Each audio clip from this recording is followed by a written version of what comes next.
dentro de la continuación de las tareas normales del seminario y pidiéndoles perdón por mi tardía incorporación, pero que ustedes no han sentido en absoluto, porque mi colega, el doctor Lozano Irueste, pues lo ha hecho maravillosamente bien y continuará haciéndolo hasta el final. Tengo que dar la palabra para escuchar un tema que realmente nos interesa muchísimo a todos los que nos preocupamos de problemas regionales, como es el de bioeconomía de los ecosistemas, a don José Luis Doncel Pascual, que es el director del Departamento de Dehesas y Pastizales de nuestra Diputación y, por otra parte, es profesor de la Facultad de Ciencias. A mí, que el problema de la ecología, con sus vinculaciones sobre el mundo regional, pues me ha obsesionado un tanto y tuve que echar mano de biólogos y demás, y a veces pues he discutido con Margalef determinados problemas y puntos. Pues la conferencia voy a ser todo oídos, porque es un punto interdisciplinario en el que nos viene muy bien este tipo de contactos. Así que tiene la palabra don José Luis Doncel Pascual para hablarnos de bioeconomía de los ecosistemas. Muchas gracias. Hace ahora muy poco tiempo, en los comienzos de 1972, casi todos los países del mundo se preparaban para celebrar en Estocolmo la Conferencia de las Naciones Unidas sobre el Medio Ambiente Humano. 5 organizaciones no gubernamentales asesoras presentaban una serie de recomendaciones al secretario general Maurice Strong. Un comité de consultores correspondientes fue formado por 152 miembros científicos, etcétera, de 58 países, entre los cuales figuraban los premios Nobel Sir Macfarlane Burnet de la Universidad de Melbourne, Sir Peter Bryan Medawar del Centro de Investigaciones Clínicas de Harrow, Glenn Seaborg de la Universidad de California en Berkeley y Jan Tinbergen, presidente del Comité de las Naciones Unidas para la Planificación del Desarrollo. De la altura científica y categoría mundial de los restantes consultores, que la tenían muy parecida a todos, pueden, por ejemplo, dar idea los nombres de Imre Nagy, de Budapest, Jacques Picard, de Suiza, Vladimir Sokolov, de URSS, Kenzo Tange, de Tokio, y Thor Heyerdahl, de Noruega.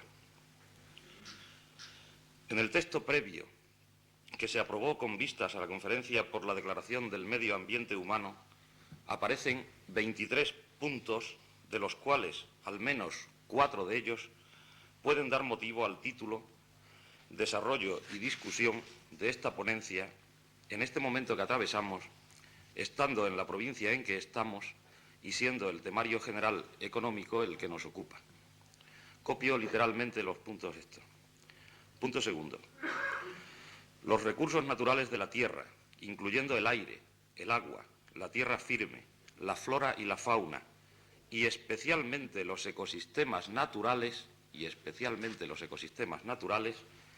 deben ser salvaguardados para el beneficio de las generaciones presentes y futuras, mediante una cuidadosa planificación y dirección según cada caso. Punto décimo. Cualquier consideración pertinente sobre el medio ambiente debería integrarse a la planificación económica y social para asegurarse de que los planes de desarrollo sean compatibles con la necesidad de proteger y mejorar el medio ambiente.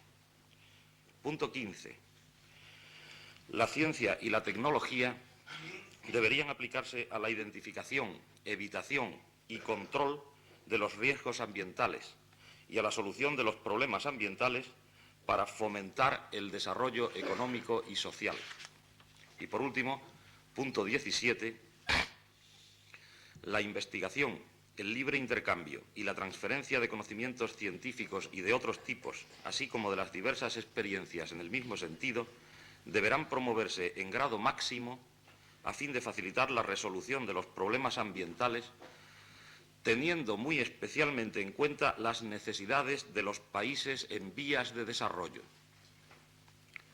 Por consiguiente, parece necesario, se considera mundialmente necesario, tratar de adecuar la política económica, digamos humana, a una economía biológica de los recursos naturales contenidos en sistemas ecológicos estabilizados, más o menos precariamente, y dentro de los cuales nos movemos todos.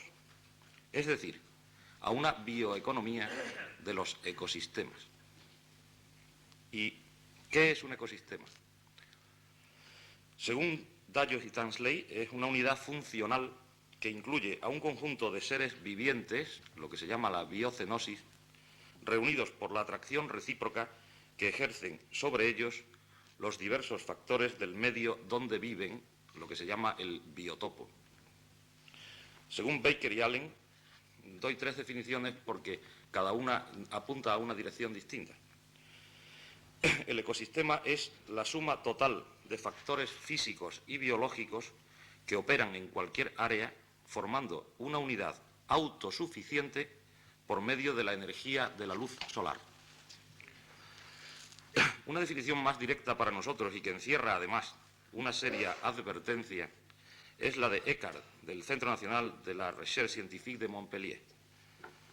Los ecosistemas son unas entidades funcionales que transforman la energía de la radiación solar en la energía química necesaria para la existencia de la humanidad. Y sigue puntualizando. La edificación de la estructura funcional de los ecosistemas ha exigido en el curso de las eras geológicas la puesta en juego de cantidades gigantescas de energía, lo que representa, en cierto modo, los costos de experimentación, estamos entrando en economía, de la naturaleza. Dilapidar este bien común es criminal, traduzco literalmente, pues su restitución exigiría un esfuerzo frecuentemente desproporcionado a los medios de que dispone el hombre actualmente.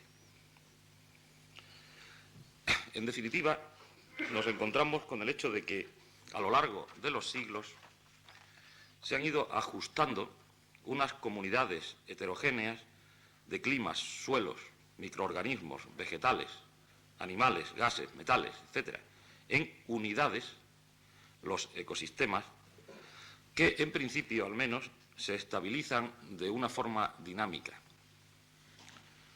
Los resortes internos de control del ecosistema impiden la rotura del equilibrio y mantienen la tendencia a la estabilidad, es lo que se llama homeostasia. El ecosistema, por tanto, defiende la estabilidad y la defiende aumentando su complejidad. Un ecosistema es tanto más estable cuanto más diversificada es su biocenosis. El índice de diversidad es la traducción de un principio de Zinnemann que afirma que cuando las condiciones del medio son favorables, es decir, está más protegida la estabilidad, existen muchas especies con no excesivos individuos. Y a la inversa, cuando las condiciones son desfavorables, peligro de rotura del equilibrio, se encuentran pocas especies con un gran número de individuos. La representación matemática de este principio, se debe a Fisher, Corbett y Williams, es la siguiente.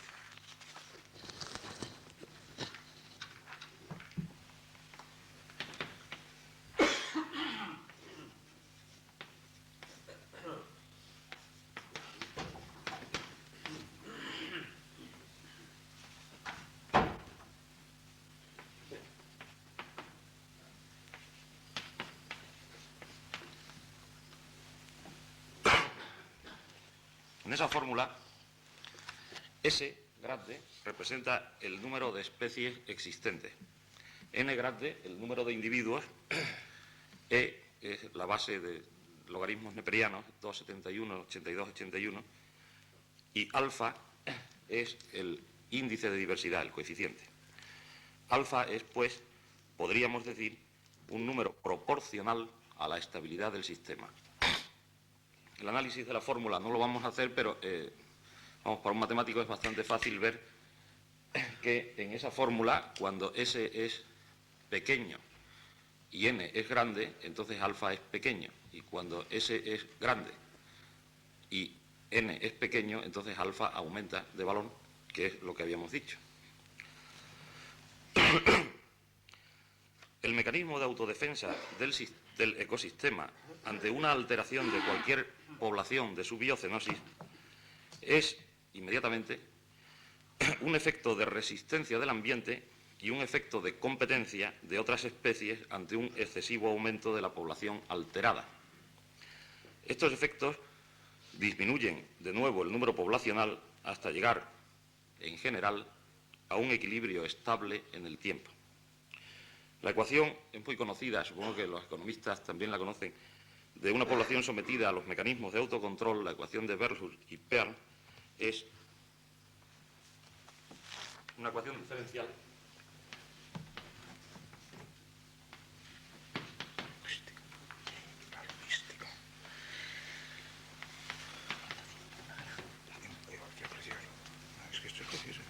Esta ecuación diferencial, la integral general de la ecuación, es n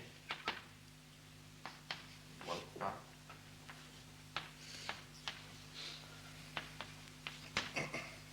partido por 1 más e elevado a a menos rt, en la cual n grande es el número de individuos existentes en el momento t.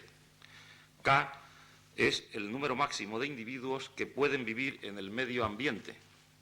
R pequeña es un coeficiente característico de cada especie que se denomina índice intrínseco de crecimiento.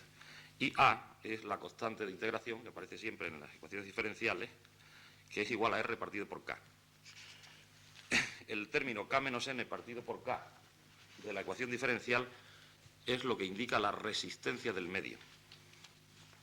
Si no existiera esa resistencia del medio, el crecimiento de la población que se altera no se estabilizaría, contando siempre con recursos de alimentación o energía ilimitados. Y la curva representativa del crecimiento en el tiempo, o potencial biótico de Chapman, sería una curva en J. La ecuación de esta integral de la ecuación diferencial es una curva en sigmoide, una curva en S. O sea que si representamos las dos curvas en un sistema de coordenadas cartesianas rectangulares, colocando en abscisas los tiempos y en las ordenadas el número de individuos de una población, teniendo en cuenta que lo mismo nos da a pensar en el número de individuos de una población que en el número de individuos en general de las diversas poblaciones del ecosistema. O sea, esto es fácilmente generalizable al conjunto de las poblaciones del ecosistema. Entonces,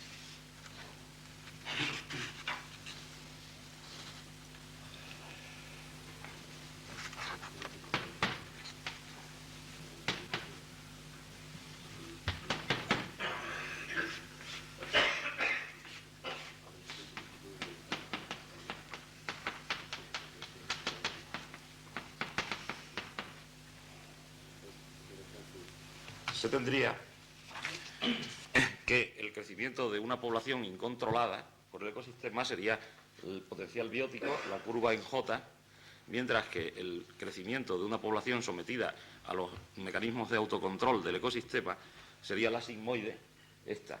Entonces, el espacio que está entre las dos curvas podría representar la resistencia del medio. Bien, la tesis que queremos presentar aquí debería responder a la siguiente pregunta. ¿Hasta dónde puede llegar la alteración de un ecosistema cuando por razones económicas el hombre actúa sobre él, modificando la estabilidad de su estructura? O, en términos más ceñidos a las cuestiones de este seminario, en una planificación económica regional, ¿hasta qué límite puede llegarse sin peligro de que una modificación exterior de los ecosistemas, al destruir el equilibrio de manera irreversible, dé lugar a catástrofes ecológicas que anulen para siempre, la posibilidad de desarrollo económico de la región? Parece lógico, vamos a explicar un poco lo que puede hacerse, que el primer paso a considerar sea la posible explotación de los recursos naturales más abundantes existentes. Más de un 60% de la región pertenece al dominio de los montes de encinar y alcornocal y de sus pastizales. los cuales, en su estado natural o ligeramente modificado, caso de los montes adehesados, constituyen con toda evidencia ecosistemas típicos. Ecosistemas, además, altamente diversificados, que mantienen, eso lo sabemos todos, un alto índice de estabilidad en las adversas condiciones climáticas de la región. Quizá económicamente, hablando de economía industrial, hablando de esta economía que estamos de despegue, estas masas no parezcan interesantes en la actualidad. Pero yo me pregunto si una fuente potencial de madera, añado carbón, ahora precisamente, hidratos de carbono, conservación del suelo y por consiguiente de los pastizales subyacentes y por consiguiente de una ganadería sufrida, resistente, aclimatada y en equilibrio y por consiguiente de proteínas asimilables tanto en los niveles tróficos herbáceos como en de los niveles tróficos animales, merece o no merece ser tenida en cuenta. Aquí, aunque sea un poco en el aire y teniendo en cuenta la importancia del ganado de cerda en toda la región, quiero dejar constancia de los estudios de Maynard y McFadden en 1956 y 66, y los cito los nombres extranjeros porque indica que ha habido unos extranjeros que se han ocupado de hacer estudios sobre el cerdo, que afirman que de toda la escala animal, el cerdo es el mejor convertidor de energía conocido. Por una parte, se estima que el 20% de la energía consumida por el cerdo se vuelve a encontrar bajo la forma de alimentos válidos para el hombre.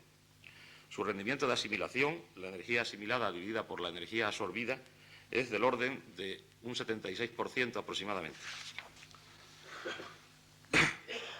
Y me pregunto también si merece ser tenido en cuenta, no solo ahora, sino sobre todo como reserva para nuestras generaciones venideras, que estarán apretujadas sobre un planeta superpoblado y contaminado, el pulmón potencial de esos bosques penumbrosos y serenos, a donde cada vez con mayor intensidad escapa la masa humana asfixiada procedente de las ciudades para respirar con algo de libertad su ración de ocio semanal. Me pregunto si algún día tendremos que pagar, y quizá pagar mucho, por el derecho a sentarnos bajo la sombra de un árbol. Si habiendo agotado en una brutal carrera de desenfrenado consumo una serie de recursos alimenticios tradicionales, volveremos los ojos hacia fuentes de alimento tan humildes como puedan serlo una ensalada de berros o una torta de bellotas con sal. Si en definitiva tendremos que emplear contrarreloj todas nuestras energías y medios de investigación para tratar de rehacer los ecosistemas degradados en un tiempo increíblemente menor de lo que estamos tardando en desequilibrarlos, atendiendo entonces angustiosamente no a una cuestión de aumento de la renta per cápita o de desarrollo económico, sino a una cuestión de simple supervivencia de la humanidad. Se nos presenta, pues, y creo que con mayor urgencia de la que creemos, el problema de elevar la rentabilidad de los ecosistemas productores de primeras materias, tratando a la vez de evitar catástrofes irreversibles que con el tiempo puedan destruir no solo esa rentabilidad, sino la misma fuente productora.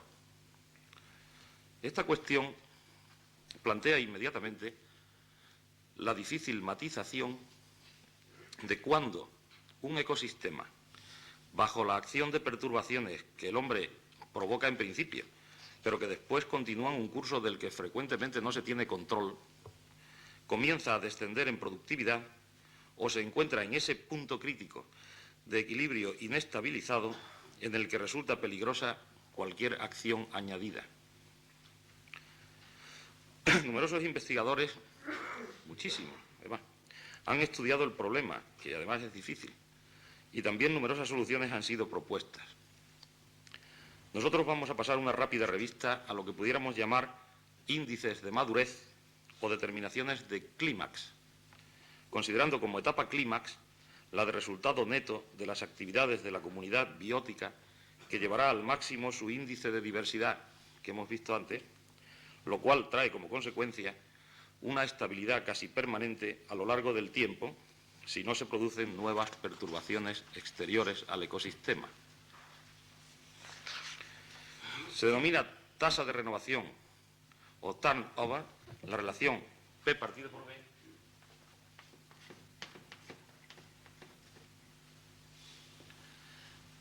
igual a la productividad bruta del ecosistema dividido por su biomasa total, la cual disminuye progresivamente desde los ecosistemas jóvenes en etapas de formación hasta el clímax. Al ejercer cualquier acción para aumentar la productividad, es el numerador, al elevar el valor del numerador, elevamos el valor de la relación, suponiendo la biomasa constante. Masa total, la biomasa es la masa total de la biocenosis de los organismos vivos del ecosistema. Y por consiguiente, como elevamos el valor de la relación, alejamos al ecosistema del clímax, o sea, de la situación de equilibrio.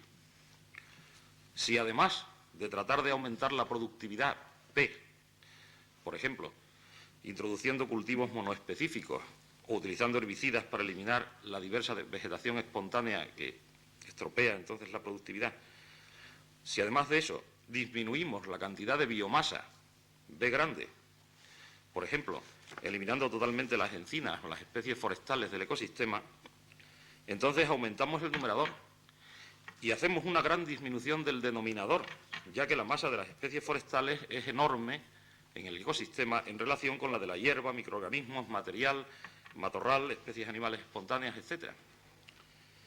Y entonces la relación P partido por B puede tomar un valor altísimo en relación con el necesario para un estado de clímax. Y ese desnivel de equilibrio, al intensificar estas dos acciones, podría poner en marcha entonces efectos irreversibles de tremenda gravedad, como por ejemplo desertización de suelos, pérdida casi total de flora y fauna, etcétera, todo el proceso de un ecosistema en que se ha roto el equilibrio y marcha por sus propios medios. Y por consiguiente también una disminución e incluso anulación de la rentabilidad o de la productividad que nosotros tratábamos de elevar. La relación P partido por R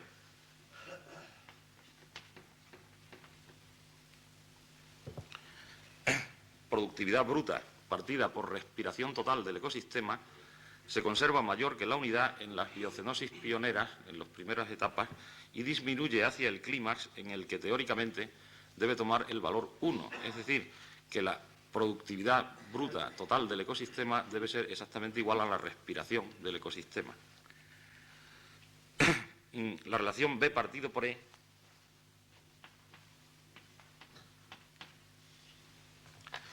de la biomasa total al flujo de energía que atraviesa el ecosistema aumenta hacia la situación de clímax. Aquí podemos ver también que la eliminación de una especie de gran masa, si el flujo de energía, por ejemplo la energía solar, se conserva constante, aleja al ecosistema del equilibrio porque hace disminuir la relación. Pero si la eliminación es además de una cubierta forestal que absorbe cuando existe por sí misma una gran parte de energía, entonces estamos además aumentando el denominador, con lo cual todavía nos alejamos más de la situación de equilibrio. Podríamos citar muchos más índices, tales como eficacia ecológica, estratificación espacial y temporal, el índice de entropía de Shannon, etcétera. Hay montones de índices preparados para estudiar esta cuestión. Pero yo creo que es más interesante analizar el problema y concluir, que siempre es bueno concluir pronto. En realidad, pues, al tratar de una planificación extensa sobre recursos naturales, a lo cual llegaremos siempre, puesto que industrialización, electrificación, comunicaciones, sociología, economía, etcétera, no son más que diversas maneras, aprovechamientos u ordenación de aprovechamientos de materias primas o de recursos naturales, lo que debería hacerse siempre es un detenido estudio previo de los ecosistemas. Al tratar de elevar la productividad de los mismos, será necesario simplificarlos. Y en la mayoría de los casos, esta simplificación, como hemos visto, llevará consigo un alejamiento del clímax, o sea, de la estabilidad. Entonces deberemos tener muy en cuenta que la simplificación puede ser válida si se consigue un disclímax, o sea, otra etapa de clímax menos estable, pero estable, que pueda mantenerse estabilizado por medio de recursos humanos o naturales permanentes que se le añaden desde fuera al ecosistema y que no corran riesgo de desaparecer a lo largo del tiempo. Les pido que se acuerden del petróleo, por ejemplo. Esto solamente puede conseguirse, creo yo, por medio de sucesivos estudios de la evolución seriada del ecosistema cuando estamos actuando sobre él. para pulsar en un momento determinado el punto crítico en el que el equilibrio subclimático empieza también a estar en peligro de rotura. En este momento, no solo no deberá ejercerse acción alguna para aumentar la productividad, sino que, en algunos casos, será necesario sacrificar el punto de vista económico a corto plazo para hacer progresar el ecosistema hacia el clímax de su biocenosis y conseguir así la relativa seguridad de que una parte al menos de la productividad conseguida pueda conservarse durante el tiempo. Naturalmente, estos tipos de estudios, creo también, de ninguna manera pueden realizarse con garantías de seguridad, a no ser por equipos complejos de verdaderos expertos en ecología, biología, ciencias forestales, ganaderas y agronómicas, química, procesamiento de datos, estadística, sociología, ordenación del territorio, vías de comunicación, etcétera. Es decir, de todo lo que el ecosistema tiene dentro, que todo actúa. Y aun estos equipos poco podrían avanzar si no se complementasen ocasionalmente con los científicos especializados en ramas muy particulares. Estoy tratando de referirme a los centros de investigación, universidades, etcétera, cuya investigación irá surgiendo sin duda a lo largo de los estudios generales. Siguiendo las líneas de estos estudios, después, es únicamente cómo los organismos de la Administración podrían después acometer seriamente la puesta en práctica de normas para un desarrollo efectivo y sobre todo duradero para nosotros y principalmente para las generaciones posteriores. Porque yo creo, y sirva esto como principal conclusión, que no por mucho madrugar amanece más temprano y que la base para un verdadero desarrollo regional está primero en el estudio profundo y reflexivo de los que pueden y sobre todo sepan hacerlo, y después en el sacrificio de espectaculares y efímeros éxitos en aras del establecimiento de unas bases firmes de una rentabilidad, quizá no tan alta como nos convenga a nosotros, pero al menos lo suficientemente estable como para que puedan beneficiarse de ella nuestros hijos y los hijos de nuestros hijos. Que así sea y muchas gracias.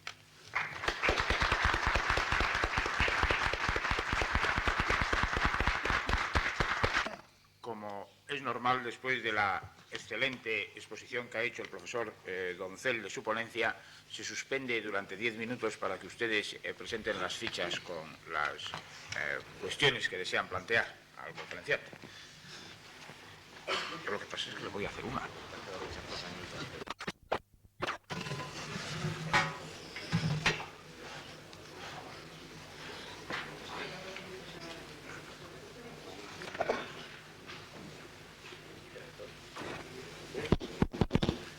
Por favor, los que vayan a hablar, cuyas fichas tengo, me dicen los técnicos que no se acerquen demasiado el micrófono a la boca porque se oyen ruidos. Vamos a empezar, con permiso de la presidencia y del profesor Velarde, presidencia también, a comentar la preciosa ponencia anterior. Decía Bertrand Russell que ciencia es la matematización de la experiencia y hemos tenido un ejemplo claro y precioso de ello. La primera pregunta es de don José Gómez Tejedor y dice: bioeconomía de ecosistemas es la ponencia. Y luego texto: nuestro pequeño desarrollo industrial no se deberá al condicionamiento impuesto por los 3 factores que definen nuestros ecosistemas, que son sol abundante, subraya, suelo pobre en conjunto y agua escasa. En tal caso, serán ineficaces los programas que pretendan desarrollo saliéndose de esas realidades. O sea, sospecho que nada duradero se logrará por introducir especies animales o vegetales extrañas a nuestros biotopos o por implantar industrias basadas en productos que aquí naturalmente no tenemos. Señor Gómez Tejedor, señorita, ¿quiere pasarle el micrófono volante? Hago la pregunta a José Luis Doncel a ver si está de acuerdo y no creo que está suficientemente clara, no tengo que añadir nada más. Si José Luis no entiende algo, Sí. procuraré Se entiende. aclararlo. Se entiende.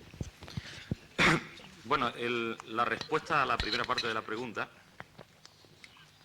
es muy complicada porque tendríamos que determinar si era más interesante para un desarrollo económico atender principalmente a los recursos naturales o si era más interesante dejar los recursos naturales y atender a otros recursos de otro tipo. A mí me parece, los economistas dirán su última palabra al final de todos modos, me parece que parece más lógico atender a las cosas que tenemos cerca de la mano, es decir, a los recursos naturales, y si estos no son suficientemente productivos, pues tratar de elevar de alguna manera científica o técnica o como sea la productividad. Evidentemente el exceso de sol, el suelo malo en su mayor parte y el agua escasa producen un efecto de ecosistema pobre que precisamente por eso quizás sea más peligroso moverlo, o sea, está un poco menos estabilizado. La introducción de especies exóticas o la implantación de industrias que tengan como base esa introducción de especies exóticas, etcétera, eso puede ser interesante teniendo muy en cuenta siempre que la introducción de una especie exótica al ecotono, o sea, en realidad, cuando un ecosistema pasa de un estado de equilibrio a otro estado de equilibrio, hay un estado intermedio, no muy diferenciado, que es lo que se llama ecotono. En ese ecotono es donde se suelen, porque ya no hay matorral, porque etcétera, se suelen implantar especies exóticas. Entonces, esa implantación, evidentemente, como hemos visto, rompe el equilibrio del ecosistema. Nosotros podemos, de todas formas, mantener otro equilibrio, un disclímax, un poco más bajo, pero siempre, entonces, con la aportación por parte humana de energía exterior al ecosistema, energía en forma de petróleo, de gasoil, de tractores, de abonos minerales, de abonos nitrogenados, de trabajo humano, que también es una forma de energía, etcétera, etcétera. Entonces, lo que sí habrá que estudiar muy detenidamente antes de introducir una especie exótica es si la traducción económica de ese aporte de energía exterior va a compensar después con la productividad que se saque del ecosistema, siempre que consigamos el equilibrio y, sobre todo, como ya dije antes, si ese aporte de energía lo tenemos en nuestra mano para mucho tiempo, porque lo que sería terrible es mantener un ecosistema de forma artificial en equilibrio para que al cabo de un cierto tiempo no pudiésemos seguir manteniéndolo y entonces viniera una catástrofe ecológica total, claro. No sé si he contestado convenientemente. Don Eduardo Barrenechea hace dos preguntas. Primera, ¿estima el ponente que la actuación de la Mesta fue tan funesta en su tiempo, en su lucha contra el árbol y la subsiguiente modificación de la naturaleza, como puedan serlo en la actualidad las mayores concentraciones industriales o turísticas? Segunda, encontrándose la mayor parte de la industria nacional concentrada en escasos núcleos, ¿qué medidas aconsejaría el ponente para preservar al resto de las regiones del peligro, dice entre comillas, industrial? ¿Quiere repetirme la última parte, por favor? Sí, encontrándose la mayor parte de la industria nacional concentrada en escasos núcleos, ¿qué medidas aconsejaría el ponente para preservar al resto de las regiones del peligro industrial? Bueno, el fenómeno de la Mesta o cualquier fenómeno... ¿Quieres hacer alguna aclaración? Creo que sí, vamos, sí, ya veremos. Cualquier fenómeno que tienda, como el de la Mesta, pasando por una serie de sitios, concentrando ganado en ciertos y determinados puntos, etcétera, etcétera, o sea, que tienda a modificar la estabilidad del ecosistema, es siempre un fenómeno peligroso, evidentemente. Yo no puedo, ni me atrevo, a dar soluciones y mucho menos a opinar si el fenómeno pudo ser en general malo o bueno, porque claro, no solo hay el condicionamiento ecológico o natural de una actuación, también hay condicionamientos humanos, condicionamientos políticos incluso, etcétera, que podrían aconsejar, en su caso, el hacer una cosa u otra. Desde luego, lo que sí insisto, y por eso he insistido tanto en la ponencia, es que antes de poner en marcha algo, antes de seguir aguantando que se haga algo, o antes de intentar variar de una cosa a otra, lo que yo creo que es fundamental, y eso no lo puedo hacer yo solo ni opinar, sino tiene que hacerlo un equipo muy completo de expertos, aunque se pierda un poco de tiempo, es estudiar realmente las consecuencias que esto que se está haciendo, que esto que se va a hacer o que esto que se va a cambiar puede tener en lo sucesivo. La concentración industrial en algunas zonas yo creo que se debe a que, por una serie de circunstancias, como se ha dicho aquí en una serie de ponencias, esas zonas atraen con mayor interés el establecimiento de industrias. No considero en absoluto que para otras zonas, otras regiones, la industria sea un peligro. No lo considero. Lo que sí considero que sería un peligro es pensar en algunas regiones que tienen unas características muy definidas en cuanto a recursos naturales o materiales.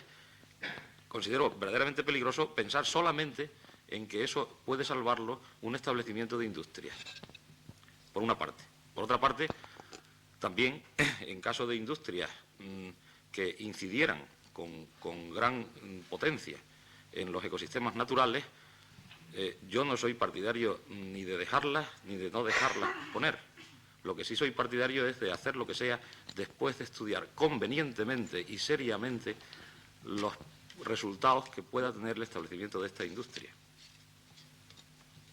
¿Vale? ¿Más preguntas? ¿Ha acabado con Barrenechea? Vamos, en el mejor sentido de la palabra. Pregunta don Federico Romero. En la actualidad parece existir una tendencia a sustituir en zonas donde se estima que la tierra es de suficiente calidad el encinado y sus pastos por plantaciones de viña, influido sin duda por la actual rentabilidad de este cultivo. Teniendo en cuenta que esta sustitución lleva consigo una alteración de un ecosistema y la aparición artificial, si se quiere, de otro distinto, pregunto. Son dos preguntas. Primera, ¿cuál es la opinión del ponente sobre este planteamiento? Segunda, ¿se altera el ecosistema o se sustituye por otro?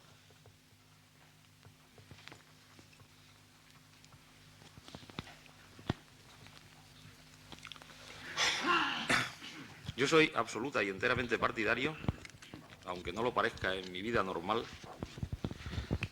de sustituir las encinas por cualquier otra especie, eliminándolas completamente. Por favor, un momentito.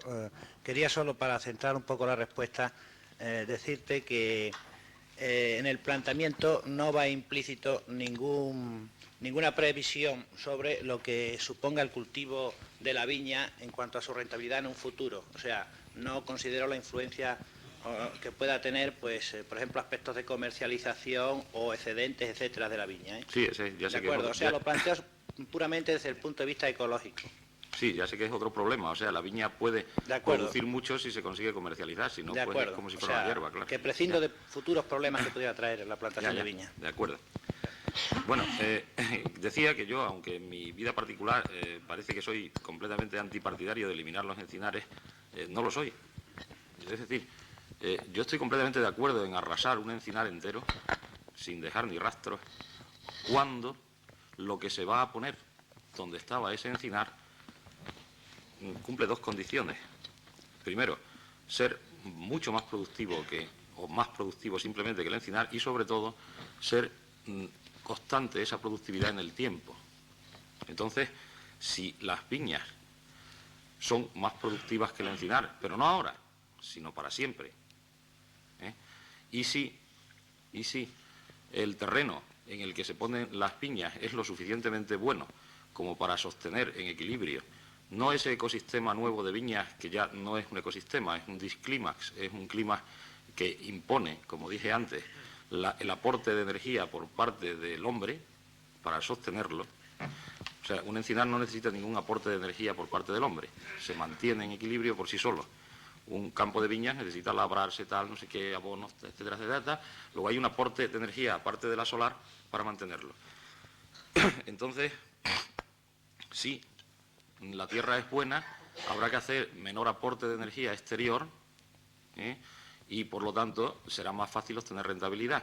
Si la tierra es mala, habrá que hacer unos aportes de energía que en algún caso serán prohibitivos, porque supongamos que una tierra no tiene nada de fósforo y además es mala convertidora de fósforo y se necesita fósforo, vamos a añadirle a un cultivo 80.000 kilos de fósforo por hectárea. ¿A cuánto tendríamos que vender la uva? Digo yo. Pero, sin embargo, si el aporte es pequeño, si se puede hacer, si es económico, ¿por qué no? ¿Qué hay que hacer?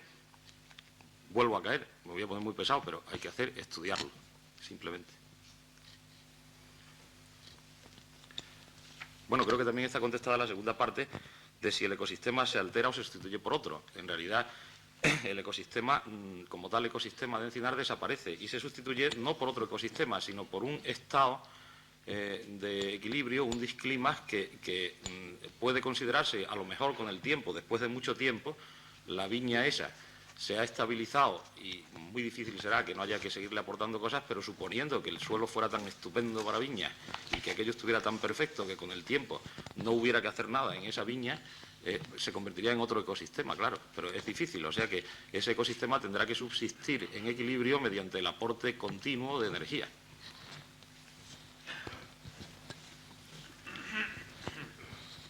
Por último, el colega del ponente, don Manuel Martín Lobo, hace un par de preguntas que me parece que se descomponen en alguna más. Dice, primero, en Extremadura ha habido un cambio fundamental de ecosistema, la sustitución de muchos encinares por zonas regables. Y pregunta,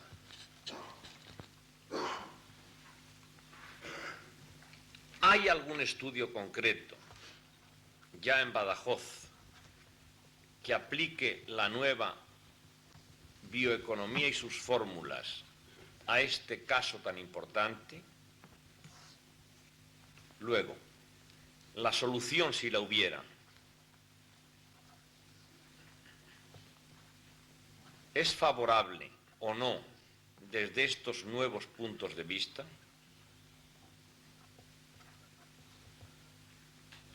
Segunda parte de su comunicación, vamos. Ha hablado de ordenación, dice entre comillas, de aprovechamientos. ¿No cree el ponente que la vieja, dice con mayúsculas, ordenación de montes que estudiamos los forestales, es un ejemplo de tal técnica ampliable a los casos modernos? Yo desearía ampliar brevemente estas preguntas.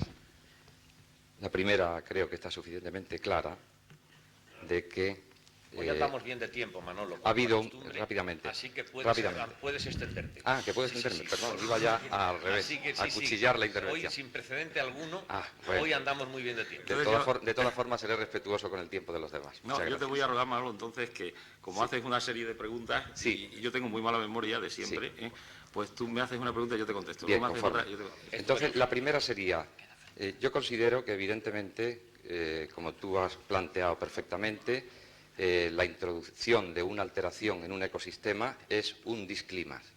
Realmente, lo que habría que hacer siempre sería hacer ese estudio, ese detenido estudio previo de los ecosistemas, pero, desgraciadamente, el país, la administración, los gobiernos, en fin, los profesionales se ven muchas veces obligados a dar un paso al frente sin tener los estudios completamente terminados y por unas circunstancias u otras lanzarse en una dirección.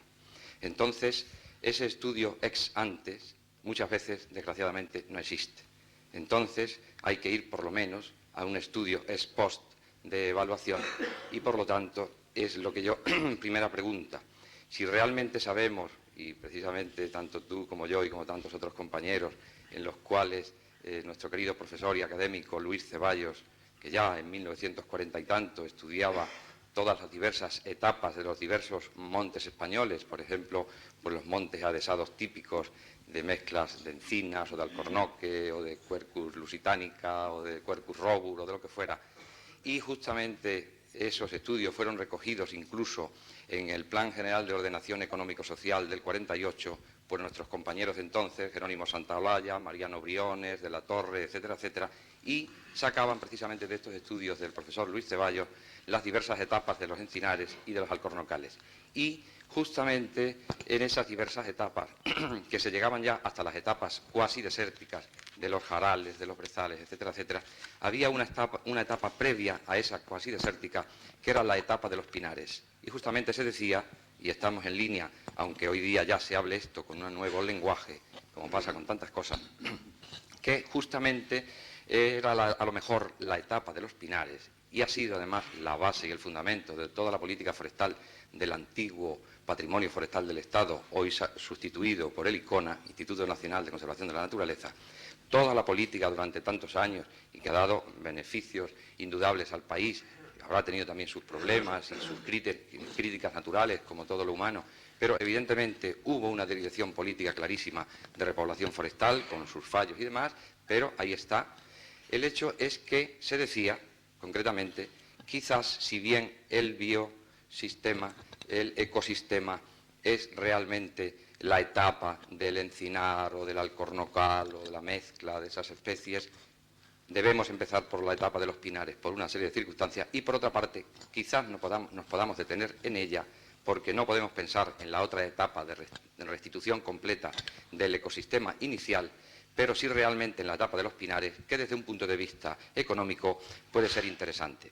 Entonces, yo, aplicando todo esto, veo que una modificación esencial también ha habido la modificación esencial de esa etapa de los pinares en todas las cuencas receptoras de los principales embalses del Plan de Badajoz, importantísima labor que evita el aterramiento de esos embalses, etcétera, etcétera. Pero, refiriéndome ahora concretamente al regadío, que duda cabe que aun cuando hay parte de ella que eran meras zonas fluviales contiguas de la Vega del Guadiana, pero ha habido también una gran masa de encinares que ha habido que desmontar, que ha habido que sustituir y ha habido un disclímax, como tú dices perfectamente. Pero después de los años transcurridos, que ya son más de 20 años, ¿crees tú ya que estamos en un ecosistema nuevo, en esa zona regable? ¿Y hay algún estudio concreto o algún inicio de que, plasmando todos esos nuevos estudios y fórmulas de esta nueva ciencia que realmente también está siendo, de la bioeconomía, se está estudiando, se puede estudiar, hay algunas líneas de investigación ya en ese sentido? Esa sería la primera pregunta. Bien, desde luego, el clima del ecosistema es el monte, el Quercetum illicis, el monte de Quercus ilex o el monte de Quercus suber. Entonces, en una etapa anterior, yo tengo aquí tomados datos, pero que son excesivamente científicos, ¿no? Voy a leerlo rápidamente, aunque parezca una... No hace falta que sea rápidamente, vamos bien de tiempo. No, pero me refiero porque como son nombres latinos parece que es una cosa de importancia, pero no, es que quiero que se sepa un poco la transición, ¿eh? O sea, del monte de Quercus ilex, del Quercetum illicis, que es el clima, se pasa al pinar de Pinus pinea o de Pinus pinaster, casi mejor en esta zona. Después, una etapa de regresión siguiente es el monte de Juniperus.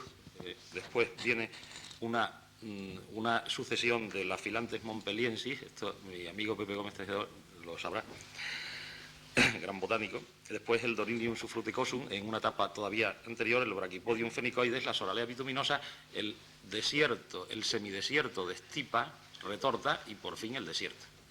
Esta es la evolución seriada de un monte de Quercus ilex. Como ven ustedes, la segunda etapa es el pinar, o sea, un escalón más bajo de ese Quercetum illicis es el pinar. Entonces, la sustitución del monte de Quercus ilex por el pinar puede tener una importancia económica desde el punto de vista de que, por ejemplo, la madera de encina no vale nada y la madera de pino sí vale. Entonces es interesante pasar a la etapa más baja, siempre que en ese momento no se haya encontrado una utilización de la madera de encina que pueda ser mayor que la del pinar. Entonces me parece muy bien que En cuanto a los aterramientos de los pantanos, mi opinión personalísima, además, y no quiere decir que sea crítica a la Administración, me parece que hizo muy bien sustituyendo los montes de Quercus de las cuencas de pantanos por pinares y daban más dinero, o iban a dar más dinero, y no se rompía mucho el ecosistema, puesto que era la etapa inmediatamente anterior. Lo mismo hubieran sostenido las tierras, los Quercus, que los pinos, eso es evidente. Pero, en fin, se pusieron 40 o 50 o 60.000 hectáreas en la zona de los pantanos, se siguió consiguiendo el efecto de no aterramiento del pantano, o por lo menos de disminución del aterramiento, y siguieron 700.000, que ahora son 600.000 hectáreas de monte de Quercus en la provincia de Badajoz, en el resto que no estaba incluido en el Plan Badajoz. Entonces, el cambio, así se ve que puede ser interesante. Lo que pasa es que nunca se llegará, contestando a tu pregunta, a un ecosistema climático, a una situación climática estabilizada para siempre, nunca, porque siempre la situación estabilizada climática es el óptimo, es el monte de Quercus Giles, y para eso no hay nada más que ver que si nosotros arrasamos un monte de encina totalmente y no queda nada y no volvemos a actuar sobre él, al cabo de una serie de años, pueden ser 100, pueden ser 200 años, allí está otra vez el monte de encina. O sea que el propio ecosistema reacciona muy lentamente cuando se le ataca, pero vuelve a regenerarse a su etapa de equilibrio óptimo. Entonces no conseguiremos nunca ecosistemas estabilizados en otra etapa. Lo que conseguiremos son esos disclimas que yo digo, son unos ecosistemas de otro tipo que se estabilizan a base de esfuerzos continuos, aplicados a ese ecosistema, cosa que puede ser lícita y que, desde luego, si la rentabilidad es mucho mayor, como podría pasar en los regadíos del Plan Badajoz, es aconsejable además.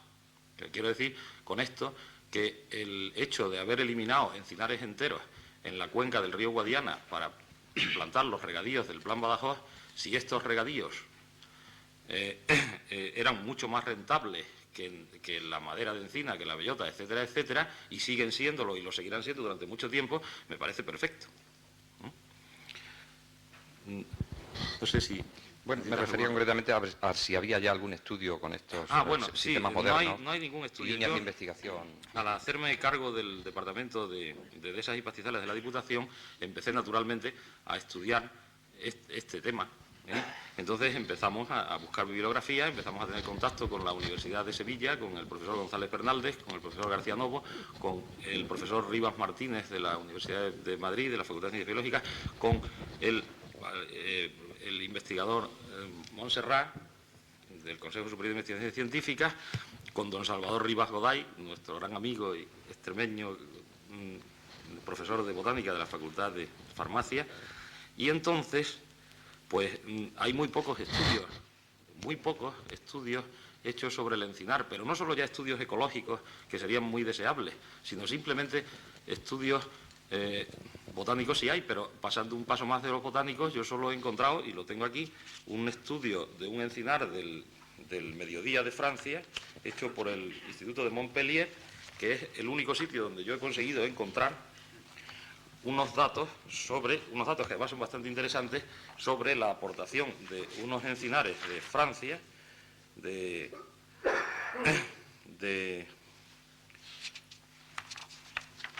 dos sitios al suelo. Y realmente yo voy a leerles un momento el final de este estudio, las conclusiones, que es el único que yo he encontrado, porque es interesante. Por ejemplo, la productividad primaria neta de un monte de Quercus ilex en Roquet, en la localidad de Rouquet, en el Mediterráneo francés, es de 6,5 a 7 toneladas de materia por hectárea y año. Cantidad que es muy de tener en cuenta. Pero mucho más de tener en cuenta es... Esto es un estudio que se ha hecho en el Centro de Investigación de Montpellier, o sea, un estudio bastante serio. Mucho más interesante es la determinación que hicieron de la cantidad de materia orgánica que aporta al suelo el encinar, que es de 3,8 toneladas por hectárea y año. O sea que un encinar aporta al suelo por año 3-4 toneladas de materia orgánica. ¿A cuánto saldría en dinero hacer eso con un producto, con turba o con lo que fuera de materia orgánica comprado en el mercado, ¿no? Quiero decir que nosotros estamos empezando a hacer estos estudios y el departamento los está haciendo en colaboración, naturalmente, con las cátedras de la Universidad de Sevilla y de Madrid y tal. Estamos empezando a hacer estudios de cómo se puede simplificar, esto que yo he dicho, de cómo se puede simplificar el ecosistema de Encinar para llegar a la conclusión de si se puede, manteniendo el ecosistema en un estado de equilibrio estable, debajo del ecosistema, mejorar los pastizales o implantar cultivos agrícolas en tierras que lo merezcan, en fin, o sea, elevar la productividad, pero siempre sin romper. Estos estudios son muy difíciles, no lo puedo decir porque no los estoy haciendo yo, pero cuando yo he estado en Sevilla ahora y me ha enseñado González Bernalde y García Novo la cantidad enorme de datos que han tenido que tomar en una encina para empezar un poco a estudiar el procedimiento de toma de datos para después terminar con el estudio, entonces me he dado cuenta que el estudio es verdaderamente complicado. Por eso es mi afirmación de que se hagan estudios serios y por muchos especialistas en la materia, porque si no, esos estudios no tendrán validez. O sea, el estudio o se hace bien o es mejor no hacerlo, ¿eh? Ya sé, contestando también a esto, que hay muchas veces que el Estado no tiene tiempo. Pero eso yo creo que es una cuestión de organización. O sea, que el Estado también podría, en circunstancias excepcionales, contratar equipos de científicos durante una serie de tiempo y ponerlos a trabajar con independencia de sus trabajos particulares durante un montón de tiempo en un estudio que le interesara verdaderamente para las normas que iba a dictar. Digo yo, es una opinión muy personal. Bien. Y entonces la segunda pregunta, pues es una pregunta un poco nostálgica, casi entre forestales, porque claro, nosotros no podemos olvidar que allá por 1848, cuando surge la Escuela de Ingenieros de Montes en el castillo de Villaviciosa de Odón, precisamente dirigida, inspirada por un antiguo militar, don Bernardo de la Torre Rojas, e inmediatamente manda este hombre, que tenía una gran visión del futuro, a los primeros alumnos de esa escuela, a la escuela de Tarán en Sajonia, donde ya había el sabio Cota, que lo recordamos todos en unas viejas letanías que en la Escuela de Ingenieros de Montes todos referíamos de unos cursos a otros, pues cómo mandó a hacer los primeros estudios y cómo ya se plantearon los primeros estudios de ordenación de montes. Es decir, es que es una disciplina técnica forestal que se llama justamente esta palabra ordenación, que después en la ordenación económico-social y que después en el meollo de la propia planificación está, El que duda cabe. El libro negro de Macay. Exacto, que con un carácter fundamentalmente técnico, pero es evidente que lleva esos principios de planificación, esa técnica de ordenación de montes. Y justamente los primeros, como ha pasado en todas las profesiones, porque yo no estoy hablando aquí de espíritu de cuerpo, sino de espíritu de servicio, eso está claro. Realmente en todas las profesiones han tenido su momento importante y las nuevas lo tendrán, los economistas ya lo están teniendo, los sociólogos creo que también, y en definitiva los humanistas las tienen siempre. El hecho es, qué duda cabe, que fue un momento que fue el momento de la desamortización de Mendizábal.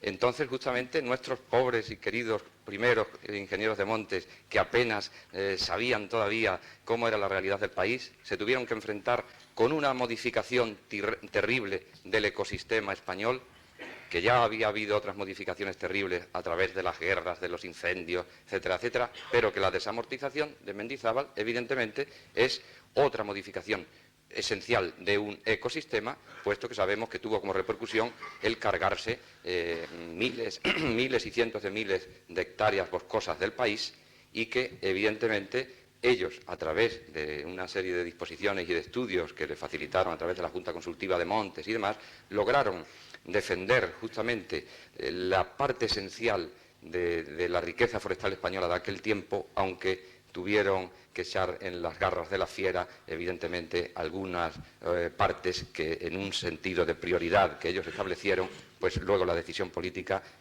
tuvo que ir por ahí. Entonces, realmente, nuestra vieja ordenación es un principio básico que quizás hoy día también adaptada, y precisamente el profesor José Luis Doncel, que une esas dos condiciones de ser forestal, de ser ingeniero de montes y de estar penetrado de estas nuevas técnicas, de esta nueva bioeconomía, aunque como ha dicho perfectamente, tiene que ser todo pluridisciplinar, como decíamos el otro día, que debe ser la ciencia regional.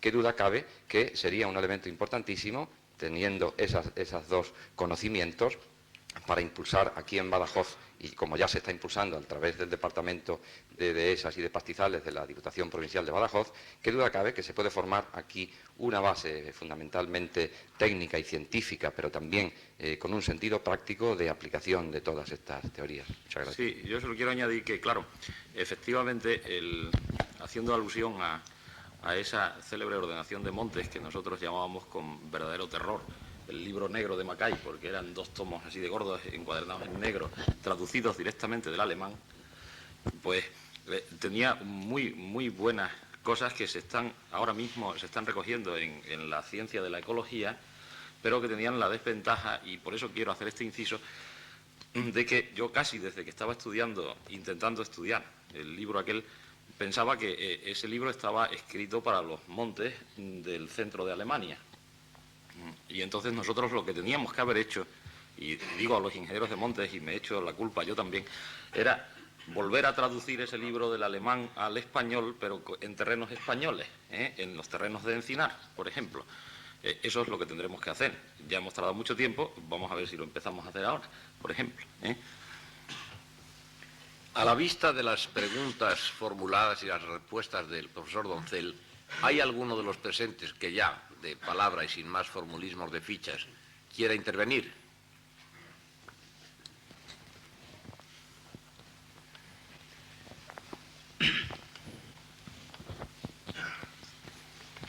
Todas las preguntas se han formulado por verdaderos especialistas. Ahora yo creo que hay alguna en base de que también algunas personas somos bastante ajenas a este tema. Entonces, se ha hablado de la integración interdisciplinar y me ha parecido que este tema es cuando se llega a un grado de autonomía con una energía de tipo solar. Entonces, los otros sistemas son disclimas y creo que me parece que en un momento en que están tan integradas todos los sectores de la economía, me parece difícil encontrar zonas en las que se creen verdaderos ecosistemas, sino que prácticamente todo es disclimas por la interrelación en el sector de comunicación, en el sector industrial, en el sector turístico, etcétera, etcétera. Esta es mi pregunta.